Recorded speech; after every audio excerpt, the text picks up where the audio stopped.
Welcome to Manhwa Recaps, spoilers ahead, watch out, and take care. The manhwa starts off with carriages heading down a path. A little girl says to look at her, she's talking to a boy. Saying that since they are the same age, they need to figure out who the younger sibling will be. The boy tells her he doesn't care, and she can be the older sister if she wants. She seems annoyed, saying that is boring. He says that she can be the younger sister. She seems surprised, asking why he thinks she would like to be the younger sister. And that the most important thing right now, is that they are going to be a family from now on. The boy finally realizes his situation, saying, he is becoming a family with strangers. But he also had his own family that he spent time with. His name is Boris Jineman. He's the second son of Jurkin Jineman, the lord of the Travaches Longard. It takes us back to 12 years ago at the Jineman residence. The family is welcoming Boris to their lives. And we see his mother died upon giving birth to him. Someone starts to explain how it's sad his mother won't be with him. But as he can see that the Jinemans are a renowned martial family. So they are sure he will grow up to be a brave warrior. He will eventually inherit the armor and sword passed down throughout the family. The treasures are called Winterer and Snow Guard. He will share them with his older brother Yevgen. The missus of the house passed away and master might hate all of the second children, but young master Yevgen is very kind, so he will shower him with affection. They tell Boris to focus on survival as this nation, Travaches, is full of people dying due to the revolution. And how his uncle was kicked out of the family and is planning his own revolution. They might lose their lives because of this, but even if a bloodbath were to occur, someone from the family will survive, and take revenge as the Jinemans never forget. Whether it be the love they were shown, kindness or any wrongs done to them. We see an older looking Yevgen telling Boris that he must survive until the end of this world. Boris also looks a bit older, as he says he chose to believe in him, now that the prologue thing is over. We are brought back to the house of Jineman. A maid is telling Boris that there is an evil near Lake Amira. And please remember her words no matter what happens. Telling him to never go to that lake. And how there's something evil that lurks there, especially during stormy nights like now. You can see a monster's eyes glowing waiting to feed on those who approach. Which is why he must never go near Lake Amira. We see Yevgen asking Boris if that's truly what the maid was telling him. He says yes, and everyone else said the same thing, that no matter what, to avoid that lake, as there is a red-eyed wraith that lives there. Yevgen puts his hand on his cheek saying he doesn't need to worry about stuff like that. Boris's eyes are filled with happiness as Yevgen warmly smiles. Saying that he will always be here for him. Boris says that his smile seems brighter today, making him wonder why it feels out of place to him. He does his best to smile back. Saying okay, Yevgen begins to ruffle his hair saying that his hair is like a bird's nest. And the birds need to fly away. He then pokes him with a wooden sword saying that it's time to practice as promised. We see Boris's hand shaking while picking up the sword. He charges in, but Yevgen easily avoids the attack. Saying that he should make sure that he is within range first. As he's swinging from too far away. They clash swords, then Yevgen tells him that his form is not too bad. Boris is happy for the compliment. Then tells him that he'll be coming for real this time. So to get ready. We see him charging at Yevgen, who pretends to lose and falls while holding on to Boris, who asks him why he fell back.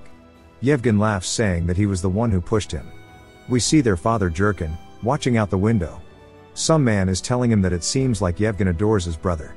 Jurkin clicks his tongue saying that this is pathetic for a family heir. As this is no time to loiter around. Coughs begin to echo around the room and Jurkin is scared when he looks over. But back outside we see Yevgen telling Boris to try again. Boris wonders what this odd feeling is, but Yevgen continues his lessons saying to hold his sword firmly.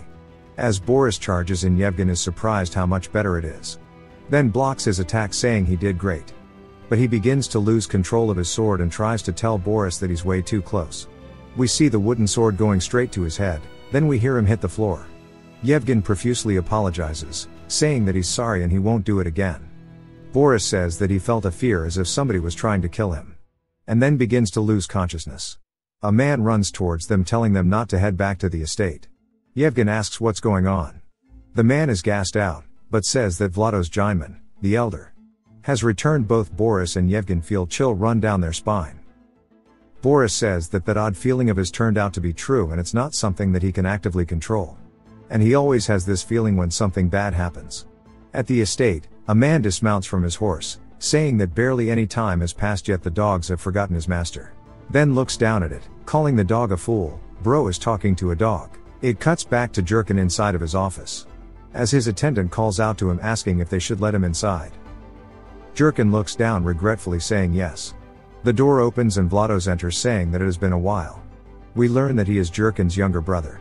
Jurkin says it has been 5 years since he kicked him out and he is surprised that he's still alive. Vlados asks if he is disappointed to see him here and smirks at him. Jurkin says he's not sure why he's here, but wonders if he came all this way to die. Vlados says that not a single thing has changed here. The only difference is that things look older. He tells Jurkin to offer some drinks as he rushed here in half a day to talk to him. They put their drinks down and Vlados sits down. He takes a sip, asking Jurkin if he remembers when they were young and how in the field they often sparred together. He could still remember the clashing of their swords. Back then they would skip out on training and play around, but Jurkin was consistently scolded by father at the time for not behaving as the eldest should. He could tell that ate away at him. Jurkin cuts to the point asking what he wants. Vlados says that he is impatient, then slams his cup down saying it's time to get to business. As he already knows, the Prince-elect Khan, who is behind him, will become the chief elector. When that happens, Jurkin will become a thorn in his side. The reason he is back is to secure his family's survival. Jurkin turns his head saying that if he is only here to talk nonsense, then to leave. Vlados sighs, saying that this mansion doesn't belong to just him, as their parents passed it down to them. Jurkin grits his teeth out of anger, asking Vlados if he's forgotten when he threw away, saying that their sister died unfairly because of him, asking if he's forgotten about Yenishka already. Vlados laughs, saying to think about it carefully, then makes a serious face asking how that is his fault.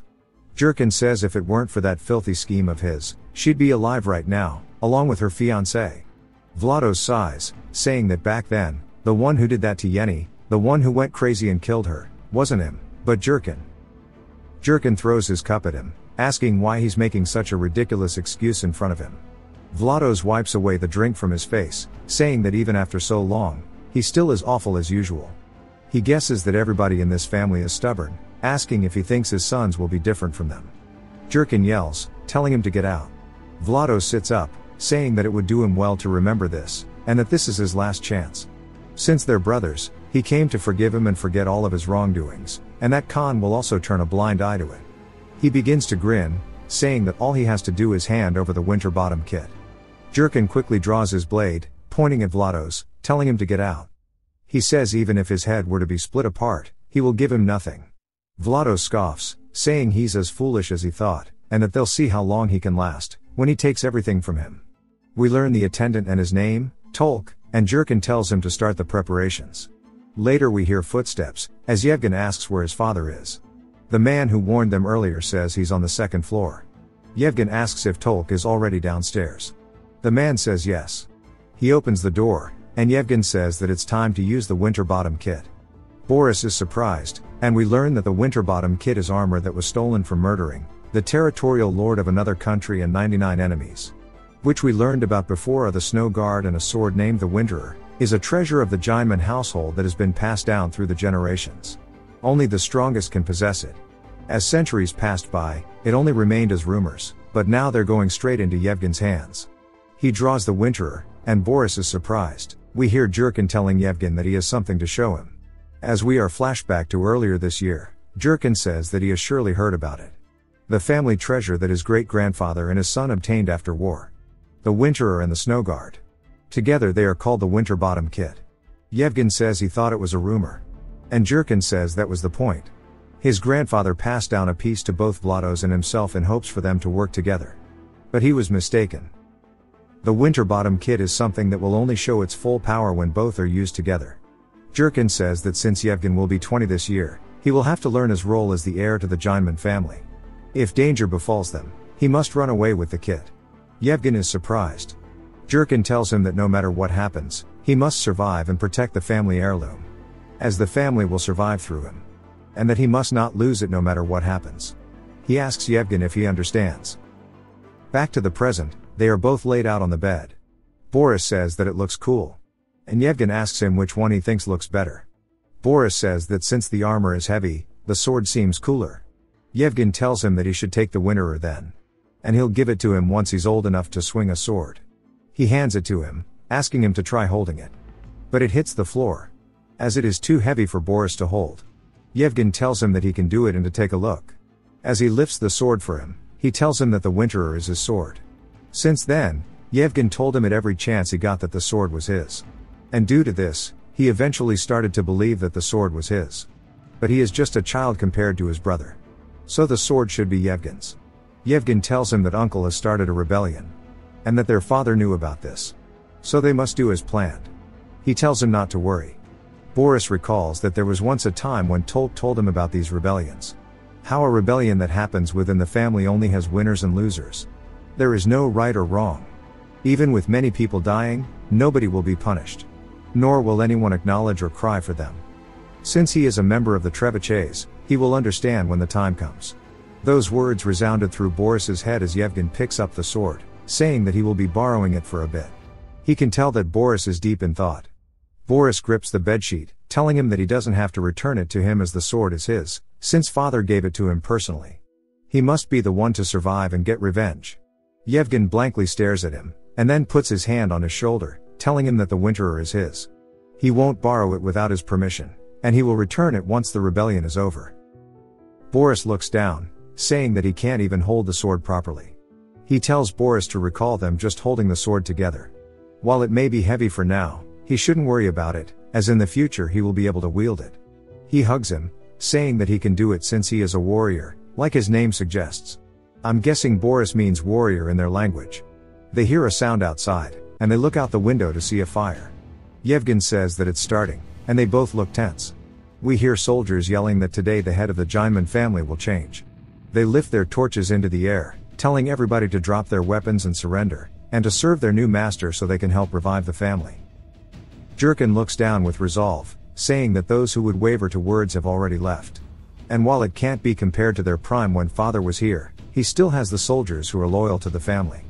Jurkin opens the window, yelling that those who have dared to invade Longard are about to embrace the light. The soldiers on the ground see Jurkin, saying that he's up on the terrace. Jurkin shouts, asking if they'll continue to hide like cowards, telling Tolk to get ready. We see Tolk raise his hand in the air as a magic circle begins to form. A white flame begins to envelop the field, causing the soldiers to scream, making them wonder what is going on. Jurkin's men raise their spears into the air, saying that they will kill Vlados. Vlados' men get scared at Tolk, and Jurkin tells his men to step forward, asking if he thinks the Jineman family would fall to a group of shitters. But then he hears a very loud sound as he turns. A chill runs down his spine as we see a giant serpent-like creature coming from a magic circle. Jurkin recognizes it as a summon from the frozen realm, and we learn that his name is Kragel. Jurkin says this is bad and that there are only 3 people in the Trebuchets who can summon Kragel. He sees in the crowd there is the Archmage, Jong Nal, one of Khan's men. He can't believe that he has been assigned to Vlados, saying that Vlados's position must be secured right now. All of the mansion workers begin to run in fear from Kragel. The beast begins to munch on the tower. Jurkin says that evacuating the mansion is their top priority. The second squad will hold out, so they just need to get out and come up with a plan. He overhears Yevgen and then turns to see both Yevgen and Boris. He tells Yevgen to run by himself as he will keep Boris with him. Yevgen pleads with him and Jurkin asks how he plans to escape while trying to save Boris as well, asking him if he doesn't remember what he is protecting right now. Yevgen's face is full of regret as he turns and begins to run away. Boris runs in the opposite direction, as Jurkin guides him. Boris recalls that his father just said escaping with a child is impossible. Boris says that he is just a burden to his father, and that Yevgen must survive and protect the treasure. Because even if he survives he won't be able to protect the family like Yevgen. Boris looks back sad, saying that he has this strange feeling. Just like earlier, he thinks that something will happen to Yevgen. We see Kragel demolishing the estate and the soldiers begin to fight with one another.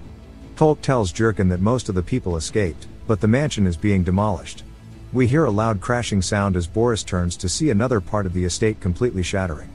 He is struck with fear, but Jurkin is pissed. He yells, asking how dare Vlados destroy the mansion, and that he will never forgive his brother for this. He tells Tolk to check the status of the first and second squads. Tolk swings his hand through the air releasing mana, saying that they are at a disadvantage since they can't use the mansion for defense anymore. Jurkin says that they will attack the entrances on both sides and divide the soldiers into 2 groups, telling them to hide in the bushes and wait for his command. Boris tries to ask him about what to do with the monster, but Jurkin says that it's fine as long as they don't go to the mansion. And to stop crying as the monster can't touch the living in this world. since half of his body is still in the other world. Boris looks worried and Tolk begins to put his fingers together and whistles to alert the remaining soldiers. We see everybody hiding in the bushes. Jurkin tells Boris to follow slowly and then fall back when the fight starts. He tells him to run away, asking if he understands. Boris asks where he should run to. Jurkin sits there and thinks about it, telling him to go to Lake Amira. Boris is scared, saying that he's been told about the evil wraith there. Jurkin asks if he believes the words of an old maid, asking how he can even call himself a man of the giant man family. Because of that stupid rumor, nobody will go near it, so it will be safer than anywhere else. He tells him that there are 3 trees with black trunks. So hide there and he will come get him after the fight. Asking if he understands. Boris is clearly scared. Then Tolk tells him that now is the time. Jurkin shouts, telling everybody to attack the east entrance, and the soldiers bring a charge forward. He turns to ask Boris what he's waiting for, telling him that this is his chance to get up and run. Boris resolves himself and begins to run, saying that the story has to be made up and he should just do as his father told him. The fight starts as the soldiers begin murdering one another to the screams of Kragel. Vlado smiles, saying to come forward, and he shall cut them all down. He begins to slowly walk towards them. He raises his sword, instantly dispatching 3 of the soldiers. With a smile on his face, he asks Jurkin where he is hiding, saying he treated him like a criminal, and drove him out, claiming the family and inheritance all for himself. Now he's hiding like a scared rat. One of his men yells, saying he found Jurkin. Vlados turns around towards him, saying that he's not too far away, and that today will be the day when Hargrun of the Darkblade will be replaced by Winterer of the Silver White. Vlado's army begins to surround Jurkin, who is clearly gassed out, saying this is quite daring for them to openly invade his territory like this.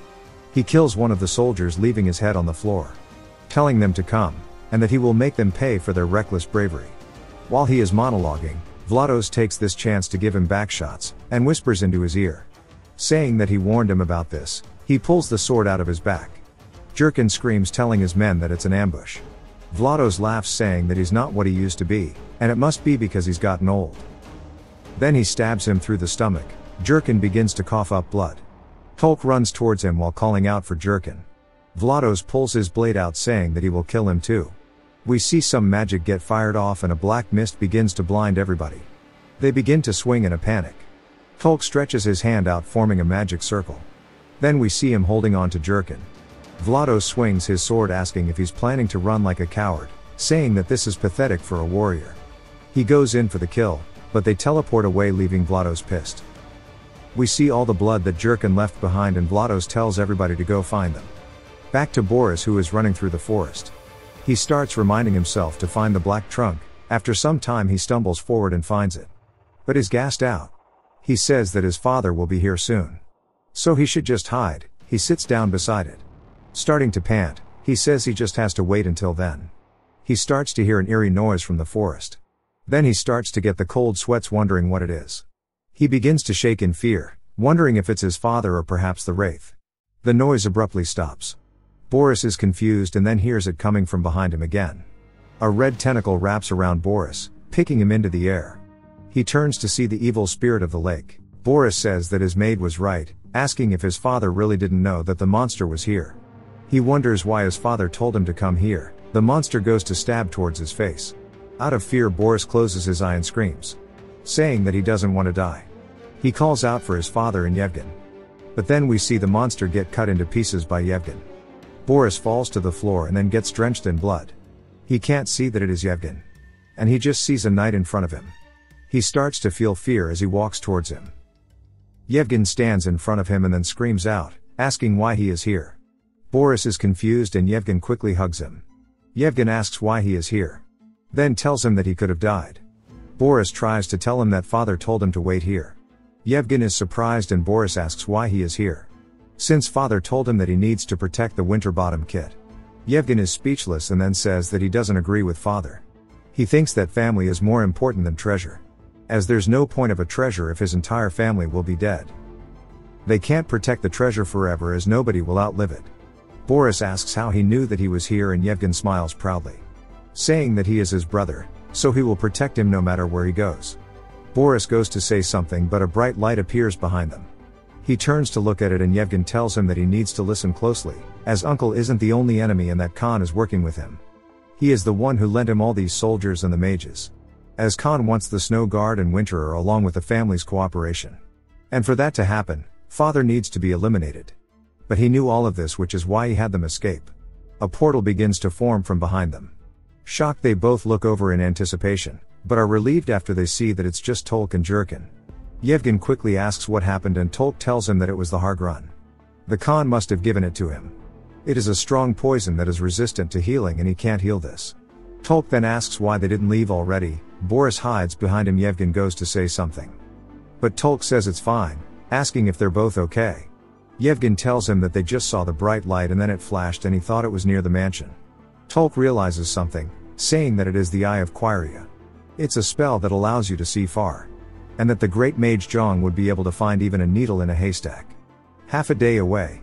Since they both saw the flashing light, their location is exposed.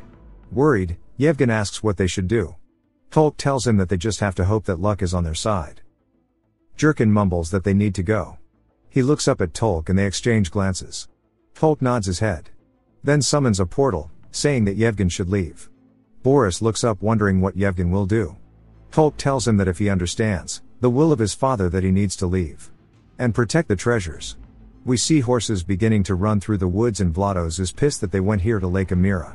He says that the people here fear it.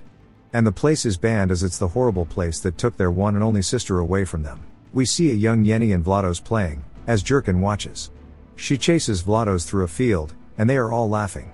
Vlados says that the only person he cared about in the entire household was none other than his sister. And we see that Jurkin cared for her too. Even though they always argued, the only one who viewed them both as equals was Yenny. We see Vlados asking Jurkin if he's out of his mind, asking how he can send her to a family like that. Jurkin says that he might be from another faction, but Yenny is the one who decided, and there's nothing they can do except wish for her happiness. Vlados is furious, saying don't make him laugh, and that there's only one method. He tells Yenny that her fiancé is going to Lake Amira. Distraught, she asks why. Then quickly runs off, saying that he cannot go there. Vlados says that his plan is working, and that she needs to go to the lake.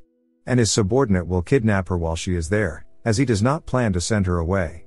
At least that's what he planned. But then we hear her screaming, and we see that there is something clearly wrong with her. As she has completely lost her mind, Vlados watches in horror and starts to wonder what happened. She was supposed to be captured by his subordinate, she should not have even made it close to the lake. Jurkin moves him out of the way. Vlados says that they need to call a medic for Yenny, but Jurkin says that she no longer belongs to this world, and even if he didn't agree with her engagement, he has done something that should never have been done. Vlados tries to tell him that he did not know this would happen, as he did not expect a coward like Yenny to go to the lake, and that he didn't think that the spirit was real. Jurkin says that his excuse has no value to him, since he is no longer a giant man. He tells everybody to return to the estate. Vlados asks what he is going to do, and Jurkin begins to draw his blade, saying that she is lost already. Her mind was taken by the evil spirit, and it can only be cured by death. Vlados gets held back while screaming, telling Jurkin to wait, and he begins to scream and cry, calling out for Yenny's name, and then we see her die. Flashback ends. Vlados tells everybody to search the lake, and they must search thoroughly. They start to hear some screeching from the water as some pruned hands start to crawl out of it. Then ghouls begin to pour out one by one. The soldiers begin to run, and Vlados asks if they are planning to disobey him. He cuts some ghouls in half, saying that this is like cod zombies, and he hates the disgusting odor of this lake. He says it would be a lie if he said he was not scared, but if he can defeat Jurkin, he will fight every monster inside of this lake. Tolk tells Yevgen that it is time to go, and then they can hear the sounds of the soldiers. Tolk says that they will be discovered soon. Yevgen proudly tells him that he will not leave, as he will stay here to protect both his father and Boris. Tolk tells him that Vlados is coming, and they will soon have to encounter their worst moment. Yevgen says that the family heirloom is protected so it can be used in the worst moments, and if his father has what he wants, then he also has what he wants. He asks Boris if he understands. He recalls watching the day he was given the winter bottom, and says that he doesn't want to live in a world without his brother or father. With a pained smile, Yevgen tells him that they should think of it as a glorious way for them to die together. Boris's heart sinks, and Tolk says that until they see him die, not to go out. Yevgen says when it is his turn to face him, he will not back off. Boris looks up, saying that he understands now why his brother's eyes were unusually blue, and his smile was so bright, and that there is always a strange premonition. They keep pursuing forward, and Jurkin says they finally made it. He is clearly gassed out, saying that Yenny must be in here somewhere, caught by an evil spirit never to be found, and he looks at the lake, sadly. Vlados then asks if he is only now planning to look for her. They are abandoning her without even giving her a grave. She must not be happy to see him, as he was the one who killed her after all. Jurkin says that Vlados is too stubborn to admit his wrongdoings. Vlados draws his sword, asking if he is planning to beg for forgiveness. Jurkin charges in, saying that it is too late for that. Vlados says it is time to resolve this grudge, and they will fight until the Wraith appears. Jurkin clashes swords with Vlados, saying that he saved his life, asking if he's truly unaware of his sins, and that he is the true reason that Yenny had to die, ending up like one of those monsters in the lake. Vlados raises his sword into the air, asking if he is still blaming him for that. Jurkin blocks the attack, but Vlados continues, saying that the one who killed Yenny is Jurkin rather than him, and that he just wants to end things right here. They both clash swords, saying that they'll stay here until the red-eyed spirit appears. The ghouls begin to surround Yevgen and Boris. Yevgen starts to mutter, talking about his aunt and some other stuff, and that he'll protect him from the Wraith. Confused, Boris asks if he did not already kill the Wraith in the forest. But he can see on Yevgen's face that something is deeply wrong with him. Yevgen's hands begin to shake as he holds onto the Winterer. Boris looks down, saying that his father was right, and that the family heirloom is only strong if used by one person. So Yevgen must be the only one to wear them both. Boris resolves himself, saying that he can block the first attack, even if it's from the evil spirit, as long as Yevgen survives. An aura begins to emanate from Yevgen's chest. Boris realizes this and tells him that the snow guard is doing something. Yevgen locks in, saying that it's here. And we see a red glow appear. Boris is taken into a white room and screams, asking what's going on. He calls out for Yevgen, but instead gets an evil laughter from behind him. He slowly turns around to the laughter, as a voice says that he is such a beautiful child. He's greeted with two giant red eyes. He jolts awake and sits up, asking where he is. Yevgen calls out to him and he turns to see him waving. Yevgen says he's glad he's awake and to drink some water. With a confused expression, Boris looks at him. Yevgen asks him what's wrong, wondering if he had a nightmare or something. Boris jumps up and hugs him, knocking the water out of his hands. He begins to cry as they fall to the ground. Yevgen comforts him, saying that he is his brother. Boris says that something is weird and he was definitely at the lake. Father was fighting uncle while both he and Yevgen got surrounded, but he doesn't know what happened afterwards. Yevgen says that it looks like he needs to get some more water, and Boris asks where they are. Yevgen tells him that it's just north and they are in the territory of the Gurim family, and they rode the horse here while Boris was asleep. Boris asks about where their father is. Yevgen makes a sad expression, saying that father went to some other place, and that they got scattered after the situation. Boris asks how they are meant to find them now, and Yevgen tells him not to worry, as Tolk will contact them using magic. Boris asks what they should do now, and Yevgen suggests that they go meet their great aunt, because the faction she is in does not have a bad relationship with their father. Or they could go in the direction of Katsuya, who their father serves. Boris thinks about it, asking if they have to go anywhere instead of just staying here. They can be like commoners. Yevgen is surprised, then tells him that he has no idea how to live like one, as they have always lived with the help of others. Boris asks if they can just wait until father contacts them. Then they can just live quietly. But then his stomach grumbles very loudly. Yevgen makes a happy expression and starts to laugh, saying that they should go eat at a nearby village. We see the inside of an inn. Everybody's having a good time. Yevgen enters, then the innkeeper welcomes them. Yevgen asks for one room, and the innkeeper sees his sword looks expensive, and then smirks, saying that it'll be 10 elso. Yevgen puts down a coin, and the innkeeper says that she knew he looked rich, saying that he gave way too much. The other patrons ask if they just wanted to see what a commoner's bar looked like. The innkeeper hands him a key to the room, asking what he would like to eat for dinner tonight and breakfast tomorrow. Yevgen says whatever is okay with him. Boris feels an ominous feeling from behind and turns. Yevgen taps him on the shoulder, saying that they should continue. The other patrons begin to mock them, saying that they won't enjoy something that a commoner eats. They all start laughing at them. Then one of the men walks over and puts food down on the table, asking them to let him know how it is. Boris covers his mouth to stop himself from vomiting, as he looks down to see a bowl full of maggots. Boris screams, falling to the floor as the other patrons start to ask if he is not going to eat the inn special. One of them, we'll call him Fred, stands up asking if he does not know how to eat it, saying he can teach them. Fred puts his hand on Yevgen's shoulder, saying to let him know if he wants help. Yevgen brushes his hand away, saying to go for it, but he wants the man to eat it in front of him. Fred starts to laugh, asking if everybody else hears this, but then says that he is not hungry enough to eat somebody else's food. Yevgen quickly slams his head into the table, saying that he should not hesitate as it is a specialty, and says that he is inviting him to join him at the table. Fred starts to scream for him to let go, asking if he is really trying to get him to eat it. Yevgen lifts up a spoonful of the maggots, and everybody realizes that he is serious. Boris watches in horror, and then screws out his name, since he is afraid of how his brother is acting.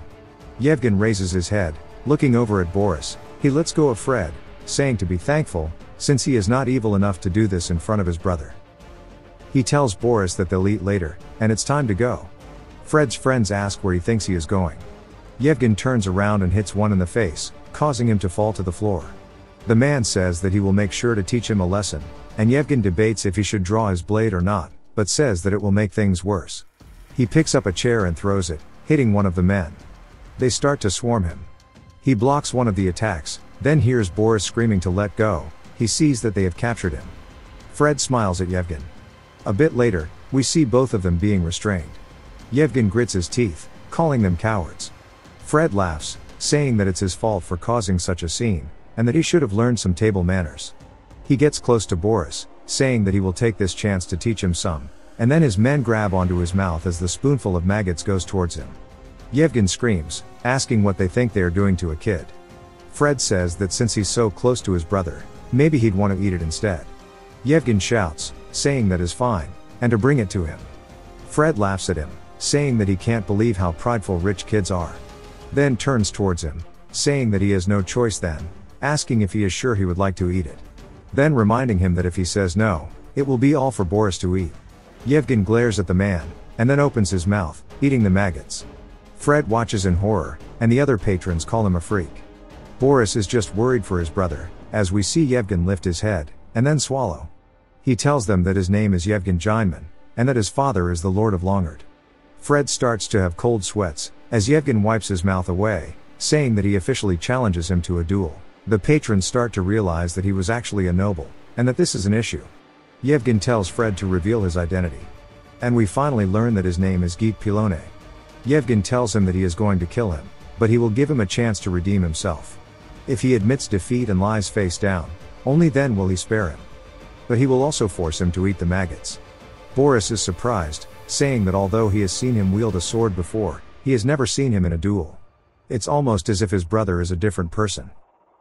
Pilone wonders if he is actually going to kill him, and then is scared as the other patrons start to ask what kind of sword that is. Pilone says that he has heard about it before, and realizes that the sword is none other than the Winterer.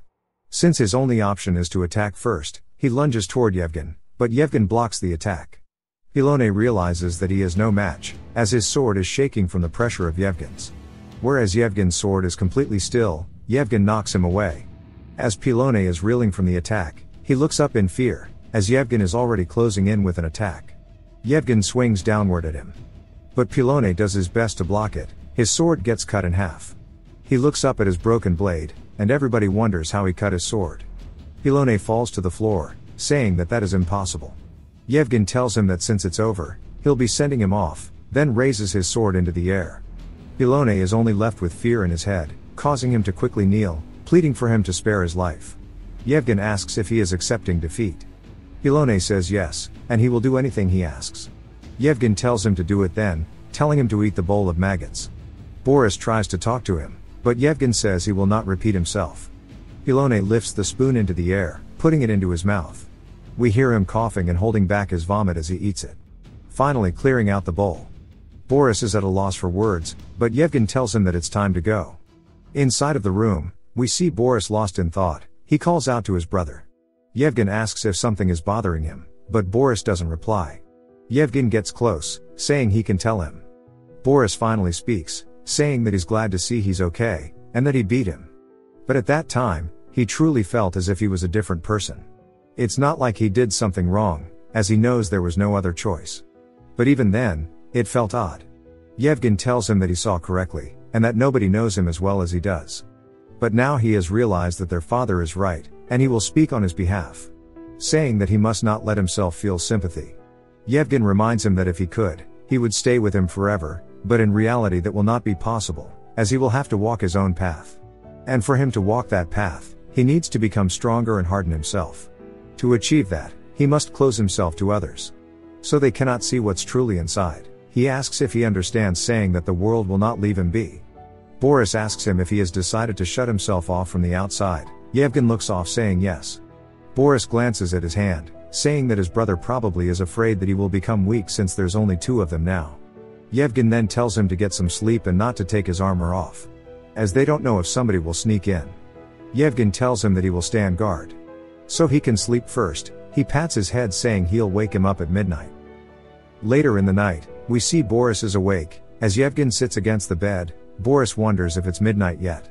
Then is surprised as he sees tears rolling down his brother's face. He's never seen his brother cry before, so this sight is very strange to him. He wonders if he is dreaming or not, but also starts to tear up, saying that he should comfort him, but he can't bring himself to say anything. He turns away, pretending to be asleep as he cries himself, since he recalls his brother wanting to shut himself off from the outside world. In the morning they finally head out on a horse. We see Yevgen walking in the front as Boris is sitting atop the horse. He recalls his brother crying, saying that he should say something. He points to a flower, asking what the name of it is. Yevgen tells him that it is called a cornflower. Boris explains that in the past, Yevgen would explain the history of flowers, then ask if he has forgotten the stories that he used to tell him. Yevgen says that he guesses so. As the sun starts to set, Yevgen says they'll have to set up camp here tonight. They quickly set up a fire and Boris sits there awkwardly. Yevgen tells Boris to grab his blade, turning to the side, saying that they followed them all the way here yet are hiding like cowards. But with that many people on their side, they shouldn't be hiding. We see a man step out laughing, saying someone is quite arrogant, and that tells his men to surround them. The horse quickly runs off. Yevgen says that it looks like Pilone has a lot of subordinates protecting him. The man laughs, asking if he thinks that that is what's going on, saying that they are after the Winterer, since it's such a precious treasure. Yevgen says he expected something like this, but it couldn't be helped since he wanted an honorable duel, and that it was a mistake to reveal his name. The man asks his subordinates why they are still sitting around, telling them to grab the sword. They start to run towards him, but Yevgen does not falter as he blocks their attacks. He says that this is not a sword that they can even dream of taking, knocking a few of them back. One of them stand up, saying that was not bad, but he would like to see him block this attack. As he runs in, Boris yells to Yevgen, saying to watch out, as we see a chain fly in, wrapping around the Winterer. One of them laughs, saying that's Joe over, since he won't be able to use any of his strength. But he quickly sees that the sword begins to shine as Yevgen lifts it into the air. Yevgen tightens his grip on the Winterer, then swings it, shattering the chain that was wrapped around it. Everybody covers their eyes, wondering what is happening, saying that the chains exploded for no reason. Sideburn says that it is an honor to witness something that has only been spoken about in rumors, and that is the Winter's special ability called Frozen Break. We see an icy aura from Yevgen, and Sideburn says that looking at it makes his mouth water. He compliments Yevgen by saying he is very skilled, but that there's no way he'd be able to act the same when there is a hole in his brother's torso. Yevgen wonders when he got so close to Boris. While it would not be hard to get rid of them on his own, but he has to worry about Boris. Boris says that 12 years is not a short time. Sideburns and his gang are laughing, saying he's having a schizo attack. Boris confidently looks him in the eyes, saying that it means he knows when he needs to die and he won't die to him. Sideburns gets annoyed, saying that it's time to put this myth to the test. He raises his axe into the air. Boris watches, ready to fight back. Yevgen screams as the attack comes down. He quickly runs over to protect him, but an arrow flies in from the side, hitting the man in the throat. Boris is terrified as the blood splatters and the man falls to the floor. They wonder what's going on and where the arrow came from. As the dudes get one-sidedly slaughtered, Yevgen holds on to Boris, wondering if it's more enemies. We hear someone say that they fought pretty well, and we see there are 4 of them in robes. Yevgen asks who they are. One of them says that they are his saviors and he should be nice to them. He says if they're not expecting anything in return, then, thank you. They start laughing and ask if he even has something to offer. He realizes how powerful they are as they wiped out the group instantly. He wonders if they are allies or enemies. One of them says that even though they seem like wealthy children, they should just be happy with the campfire. Yevgen thinks for a second and then thanks them for their help. They start to introduce themselves. One of them is named Wills Kampf. Another is named Joaquin. Another is called Romevat's July. Their leader introduces herself as Janaka Goth, but says to call her Nika. Yevgen looks down at Boris trying to debate what to introduce them as. Romevat says that he can't help that they don't trust him yet and they can leave if he's uncomfortable. Yevgen and Boris both shake their head, telling them they are more than happy for them to rest here. After a bit they all sit around the campfire until Boris starts to feel sleepy. Nika throws an apple towards Boris, saying to take it. He looks up and she tells him not to worry as it is not poisoned, then asks Yevgen if he is his brother since Boris seems a bit young. She tells him that they are wanderers who go place to place and job to job, asking if he has ever heard of the mortal land. Yevgen repeats it and Nika says that it used to be called Ganopoly, the magic kingdom. Everything there was wrapped in Yevgen, something akin to a fairy tale. But now it is completely in ruin due to war, leaving it as a complete wasteland filled with spirits and the undead. And that it is a place where people go in alive and come back dead. Yevgen doesn't say anything and Nika asks if her story about the mortal land is that surprising, saying that she can tell based on his expression what he is thinking. Yevgen tells her that it's just unbelievable. She made it out of there, since it's not somewhere that people can just enter and leave. Romevats tells him to look at the tip of his bolt after coating it in a liquid. He tells him that it is a deadly poison that can kill even a ghost. Nika tells him to stop, since it's not like they have been to the real Ganopoly. They just wandered around and brought back the things that the ghosts were wearing. She pulls out a bracelet asking if he wants to see something interesting, and we see it has some kind of drawings on the side. She throws it to Boris, who is in awe of it. He comments on how the pictures show people dancing and that it's well drawn. He's never seen the Yevgenin city, but he feels like it's right in front of him. He can picture the dust of the sand shining under the Sunday, the Yevgenin pillars standing tall and the roof being decorated with the rubies. He says it's amazing what he can feel from it. Later on we see them head to an inn. The innkeeper says he was wondering who it was so early in the morning, and he comments on how Nika looks tired. She says that there were some troubles and they could not camp out. So they marched through the night. Yevgen says that he followed them since he did not want to sleep next to corpses. She then throws some keys at him, saying that he must be tired and to go get some rest. Surprised by her kindness, he thanks her. Wills and Joaquin also both tell them good night. Boris says that he's gassed and about to pass out. Yevgen tells him that they can rest easy as nobody should be chasing them anymore. We are then taken to some kind of dream or flashback of Boris as a child playing with a horse. He hears someone calling to him and turns to see Vlados, but he does not recognize him. He introduces himself asking if he is playing alone. Then Vlados pulls out the creepy uncle card, saying he can show him what real fun is, and then of course picks up Boris, who starts to pog out of his gourd. As he is enjoying this, Vlados smiles, saying that he'll never forget. And he's starting to wonder what face his dad will make. He turns and starts to head to a well. Scared, Boris calls out to him as he can see Vlados laughing. He tells him to let go, saying how scared he is, but Vlados continues to laugh, and then drops him.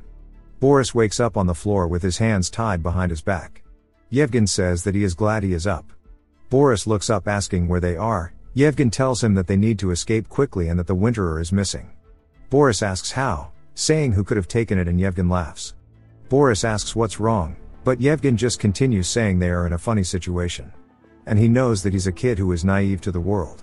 However, he hopes that Boris won't be like him when he grows old.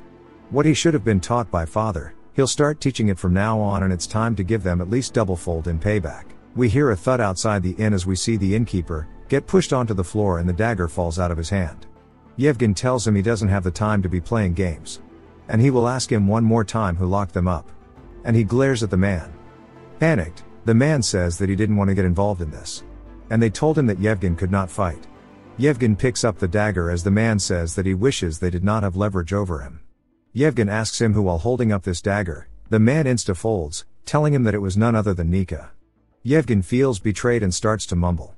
The innkeeper tells him that Nika's gang sold him off to the Lecortable Mercenary Corps, and that they buy and use people as mercenaries until they get their money's worth. They'll come for them soon. Yevgen asks him where Nika's gang is. The innkeeper sighs, saying that he is inside of Helmer's tavern, and they'll be leaving tonight.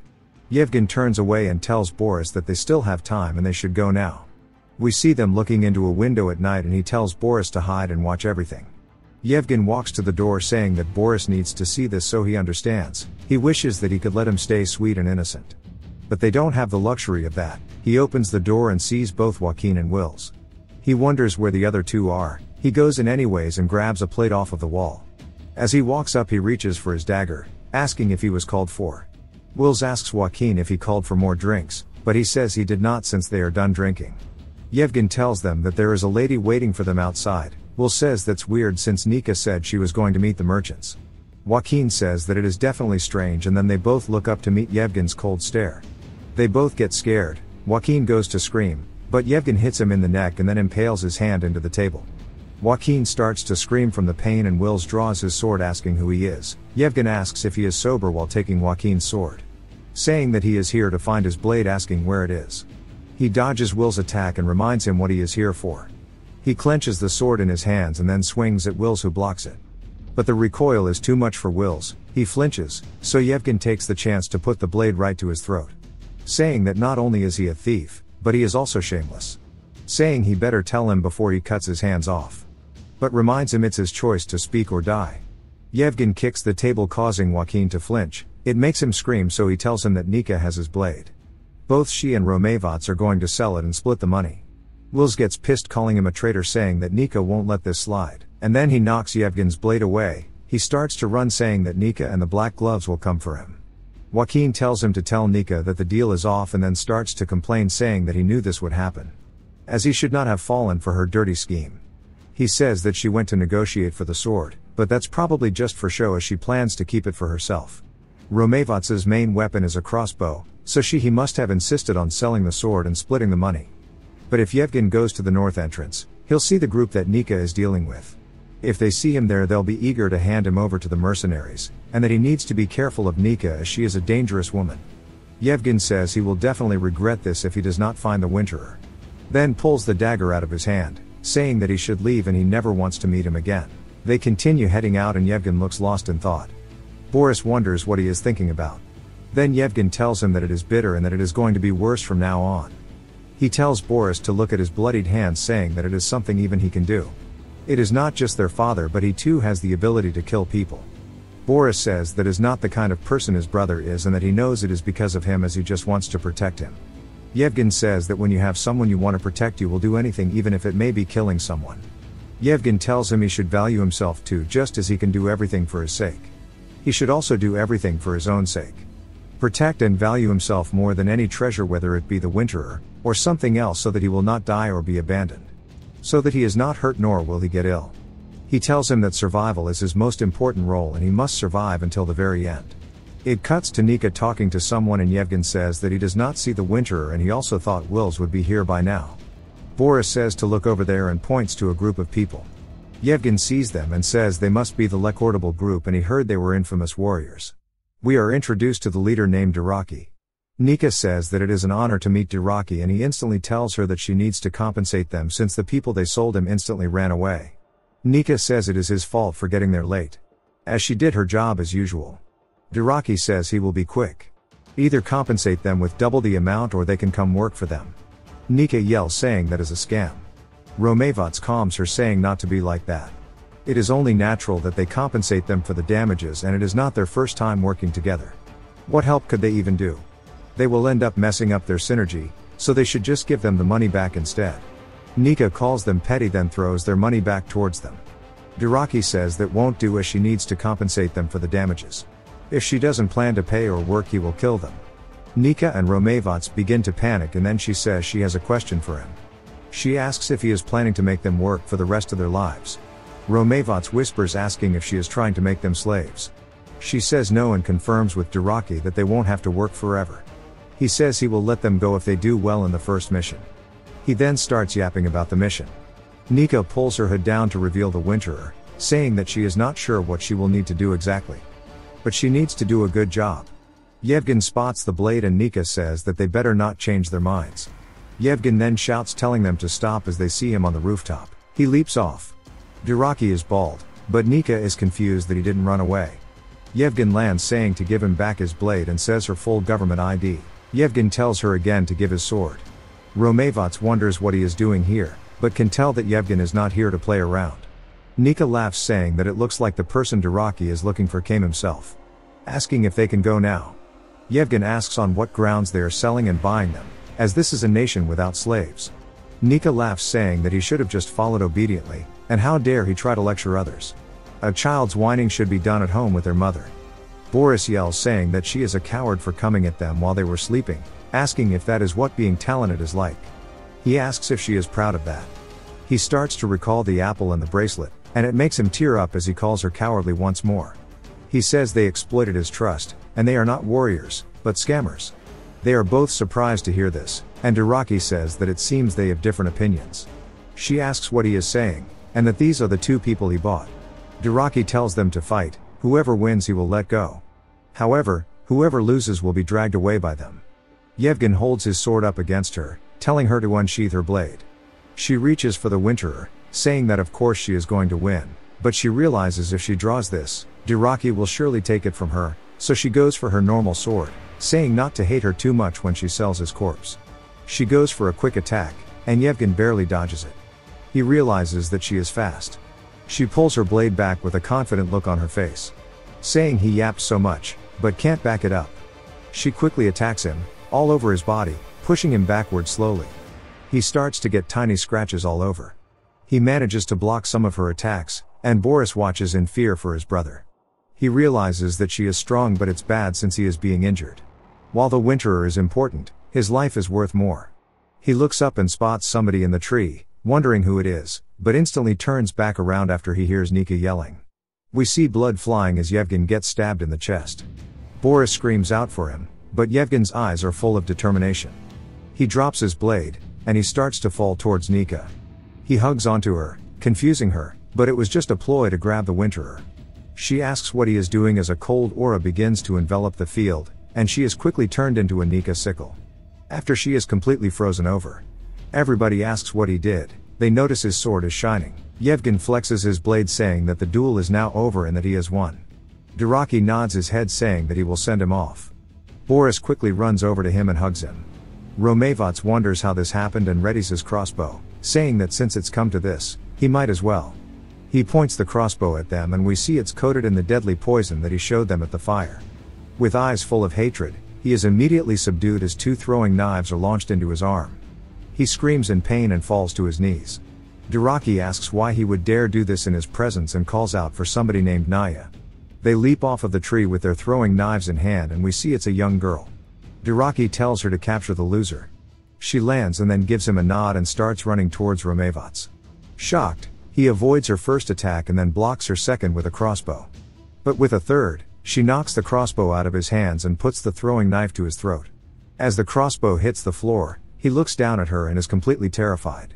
Romevats asks why he is taking the side of Yevgen when they have traded with him for so long. Duraki ignores him, telling his men to clean up the mess. They start to carry Romevats away while he screams. Yevgen says it does not seem like they think much of a mother's value and that if Romevats' own mother saw him right now, she would be so disappointed in him. Naya glances over at Boris and he says that he felt her gaze from earlier when she was lurking in the tree. He then calls her over saying it's time to go and they head out. Boris says looking back now, Nika and her gang never asks why they were on the run and they must have approached them with the intention of swindling them from the start. But now all of their money's gone and so is their horse. And he wonders if they will be able to keep going from now on.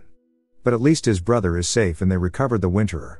While he is thinking about all this, he begins to feel somebody choking him and he starts to cry saying that he can't breathe and he calls out for his brother. Yevgen glances down at him and Boris pushes away and screams after seeing that it is his own brother choking him. He wakes up grabbing under his throat asking if it was all a dream and then looks over to see Yevgen asleep on the floor. He wonders why he is laying funny and goes to ask if he is alright. He hears him snoring and says that he must have been tired and moved in his sleep. And then he covers him up and lays beside him telling him good night. We see Yevgen having cold sweats as he opens his eyes and starts to gasp at what he just did. The next day we see them in town and they enter a shop saying they would like to sell some stuff. Yevgen puts down an amulet asking how much they will get for this. Never mind, it's a mirror. The shopkeep says that it's well preserved, but it is quite old and offers him 300 elso. Yevgen thinks about it and then says that it's too low. The shopkeep sighs, asking if he is trying to rob him. And that if he doesn't like the price he can go elsewhere. Since he won't get more than 200 anywhere else. He says maybe a noble lady used to use it but these things are out of style now. Boris looks over at him saying that the mirror is precious to him, but Yevgen is determined, accepting the 300 elso. Boris is surprised. Later at a restaurant Yevgen tells him to eat up and he goes to take his first bite, saying that it looks pretty good. Boris wonders how he can eat this, saying that his brother would not have sold that for even 3,000. And it is a meal paid for by selling their mother's keepsake. He's fine with bread and water, and he wonders how long his brother will act like this. Then asks him when father will contact them. Yevgen freezes up and awkwardly says that it looks like it will take some time.